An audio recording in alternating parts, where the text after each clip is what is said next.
Hello friends, welcome to Erode அம்மாச்சி சமையல். இது நம்ம வீட்டு சமையல். இன்னைக்கு நம்ம பார்க்க போறது சாம்பார் சாதம் எப்படி செய்யலாம்னு பாப்போங்க. இப்போ நான் இது அரிசி வந்து 2 டம்ளர் எடுத்துர்க்கேன்னா துவரம் பருப்பு 1 டம்ளர் எடுத்துர்க்கேன்.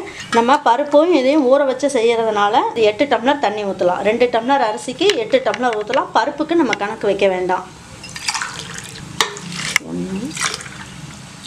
8 டம்ளர் ஊத்திருக்கோங்க நம்ம. கொஞ்சமா ஒரு பிஞ்ச் அளவுக்கு ஜீரகம் மட்டும் போட்டுக்கலாம் நம்ம. கொஞ்சமா மஞ்சள் தூள் போட்டுக்கலாம்.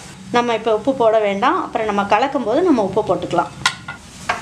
இதில் ஒரு 4 விசில் வந்து ஒரு 3 நிமிஷம் ஸ்லோ வச்சுட்டு நம்ம எடுத்தோம்னா நம்ம சாதம் நல்லா குழஞ்சி வெந்துடும். இந்த சாம்பார் சாதத்துக்கு தேங்காய் வந்து இந்த கொப்பரைக்காய் இருந்ததுன்னு வச்சுக்கோங்க, அது நம்ம போட்டோம்னா ரொம்ப நல்லாயிருக்கும். இதில் வந்து இந்த அளவுக்கு நீங்கள் போட்டிங்கன்னா கரெக்டாக இருக்குங்க. அது இருந்ததுன்னா போடலாம், அப்படி இல்லைன்னா நீங்கள் சாதாரண தேங்காயே நல்லா அந்த வறுத்துட்டு நீங்கள் போட்டிங்கன்னா உங்களுக்கு நல்லா இருக்குங்க.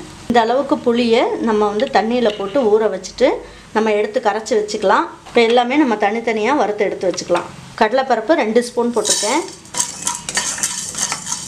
அப்படி உங்களுக்கு வந்து இதெல்லாம் இவ்வளோ வேலை இருக்குது அப்படின்னு தோணுச்சுன்னா நம்ம வீட்டில் இருக்க சாம்பார் பொடி இருக்கும் இல்லைங்களா, அதையே நம்ம யூஸ் பண்ணிக்கலாங்க. அதுவும் நல்லா தான் இருக்கும். நம்ம இந்த மாதிரி வந்து சாம்பார் சாதம் நம்ம வறுத்தும் நம்ம செஞ்சோம்னா ஹோட்டலில் கிடைக்கிற மாதிரியே இருக்குங்க. அது பாருங்க, நல்லா வறுத்தாச்சு. இதை கொட்டி வச்சுருவோம். இப்போ துவரம் பருப்பு 1 ஸ்பூன் போட்டிருக்கேன். இது எல்லாமே நம்ம ஒன்றா போட்டு வறுக்கலாங்க. ஏன்னா நமக்கு இப்போ ஜீரகம் இதெல்லாம் வந்து சீக்கிரமாக பொரிஞ்சிடும், பருப்பெல்லாம் கொஞ்சம் லேட் ஆகும். அதனால் நம்ம வந்து தனித்தனியாக வறுத்து வச்சிட்டோம்னா கொஞ்சம் நல்லாயிருக்கும். அதுக்காக தான் இப்படி தனித்தனியாக போடுறோம். இப்போ நல்லா பொரிஞ்சிருச்சு. இப்போ இதையும் எடுத்து வச்சிடலாம். ஜீரகம் வந்து ஒரு 1/2 ஸ்பூன் போட்டுக்கலாங்க. மிளகு வந்து ஒரு 10 மிளகு போட்டிங்கன்னா போதும். கொஞ்சமாக ஒரு பிஞ்ச் அளவுக்கு வெந்தயத்தையும் போட்டுடலாம். நீங்கள் மல்லி ஒரு 2 ஸ்பூன் இருக்குது, அதையும் போட்டுடலாம். அதில் ஒரு சின்ன பட்டை எடுத்துக்கோங்க, நமக்கு ஒரு நல்ல டேஸ்ட் கிடைக்கும். 2 கிராம்பு போட்டுக்கலாம். கொஞ்சமாக சோம்பு போட்டுக்கலாங்க. காஞ்ச மிளகா நான் 6 போட்டிருக்கேன். உங்களுக்கு காரம் கம்மியாக வேணும்னா நீங்கள் கம்மி பண்ணி போட்டுக்குங்க.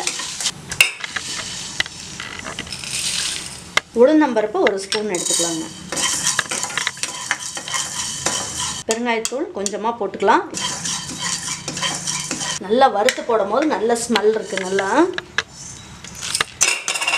இந்த கொப்பரைக்காய் எடுத்து வச்சோம் இல்லைங்களா, அதில் வந்து கொஞ்சமாக எடுத்து இதில் போட்டு ஒரு வறுத்துடலாம். அவ்வளோதாங்க. இப்போ இது அரைக்க வேண்டியது எல்லாமே நம்ம வந்து எடுத்து வச்சிட்டோம். இது எல்லாமே மிக்சியில் போட்டு நல்லா தூள் பண்ணிடலாம். இந்த தேங்காயும் இதில் போட்டுடலாம். எல்லாமே நல்லா பொடியாயிடுச்சு. உங்களுக்கு இந்த மாதிரி நீங்கள் வந்து அந்த சாம்பாரில் ஆட் பண்ணுறதுனாலும் பண்ணிக்கலாம். இதில் கொஞ்சமாக தண்ணி ஊற்றி கூட நீங்கள் அரைச்சிக்கலாங்க. நான் இன்றைக்கி இந்த மாதிரியே போட்டு காட்டுறேன். நம்ம தேவையான அளவுக்கு எண்ணெய் ஊற்றிக்கலாம். கொஞ்சமாக வெந்தயமும் கடுகும் போடலாம். கடலைப்பருப்பு கொஞ்சம் போட்டுக்கலாம் தாளிக்க. இப்போ கருவேப்பிலை கொஞ்சம் போட்டுக்கலாம். ஒரு 4 பல்லு பூண்டை பொடியாக கட் பண்ணி போட்டுக்கலாங்க. சின்ன வெங்காயத்தை நம்ம 2 கட் பண்ணி போட்டுக்கலாம்.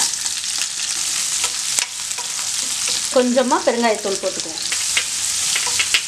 வெங்காயம் வணங்கும் போது அதுக்கு தேவையான அளவுக்கு உப்பு போட்டுடலாம். வெங்காயம் நல்லா வணங்கிடுச்சு. நான் 2 தக்காளியை நான் கட் பண்ணி எடுத்து வச்சுருக்கேன், அதை போட்டுக்கலாம். கொஞ்சமாக கொத்தமல்லி தழை போட்டுக்கலாம். சாம்பாருக்கு தேவையான அளவுக்கு மஞ்சள் தூள் போட்டுக்கலாம். தக்காளி வெங்காயம் எல்லாம் நல்லா வணங்கிடுச்சு. இப்போ நம்ம இந்த காய்கறி எல்லாம் போட்டுக்கலாம். முருங்கைக்காய், அவரைக்காய், பச்சை பட்டாணி, கேரட், உருளைக்கிழங்கு, பீன்ஸ், இந்த கத்திரிக்காயும் போட்டுக்கலாங்க.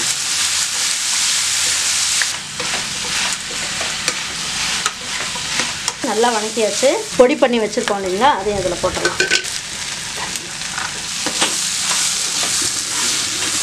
இப்போ இந்த தண்ணி ஊற்றிக்கலாங்க. இந்த காய் வேகிற அளவுக்கு தண்ணி நீங்கள் பார்த்துட்டு ஊற்றிக்கோங்க. கொஞ்சம் நேரம் எல்லாம் ஒன்றா சேர்ந்து வேகட்டும். இப்போ ஒரு தட்டை வச்சு மூடி வச்சிடலாங்க. காய் நல்லா வேகட்டும். அதுக்குள்ளே சாம்பார் நல்லா கொதிச்சிருச்சு, காய்கறிகளும் நல்லா வெந்துருச்சுங்க. இப்போ நம்ம என்ன பண்ணுவோம், அந்த புளி கரைச்சி வச்சோம் இல்லைங்களா, நான் காமிச்சேன் இல்லைங்களா, அதை கரைச்சி வச்சுருக்கேன்.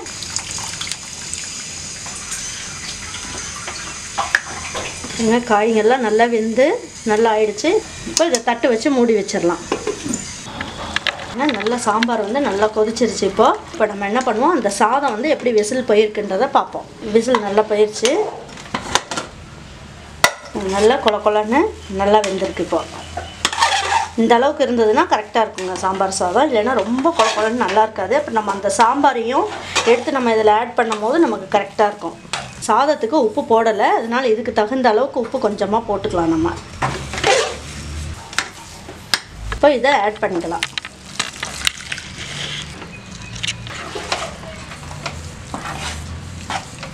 கொஞ்சமாக சுடுதண்ணி வச்சு கொஞ்சம் ஊற்றிக்கலாங்க. ஏன்னா இதில் சாம்பார் நிறைய இருக்குது. சுடுதண்ணி தான் அதில் ஊற்றணும், ரொம்பலாம் ஊற்றிடாதீங்க. இதை மூடி வச்சுட்டு இப்போ அதுக்கு ஒரு தாளிப்பு வச்சிடலாம்.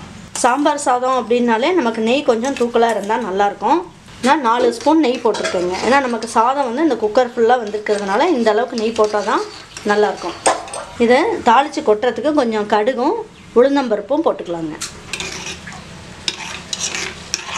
நான் ஒரு 8 முந்திரி பருப்பு எடுத்திருக்கேன். அது 2 கட் பண்ணியிருக்கேங்க, அதையும் போட்டுக்கலாம். முந்திரி பருப்பு போட்டு தாளித்து செய்யும் போது ரொம்ப நல்லாயிருக்கும் டேஸ்ட்டு. கருவேப்பிலை கொஞ்சம் போட்டுக்கலாம். ஸ்டவ் ஆஃப் பண்ணிக்கலாம். 2 காஞ்ச மிளகாயை லேசாக கிள்ளிட்டு போட்டுக்கலாம். இதுலேயே கொஞ்சமாக பெருங்காயத்தூள் போட்டுக்குவோம். கொஞ்சமாக கொத்தமல்லி தூள் போட்டுக்கலாம். பாருங்கள், நல்லா தாளிச்சிட்டோம். இப்போ நம்ம இதில் ஊற்றிக்கலாம்.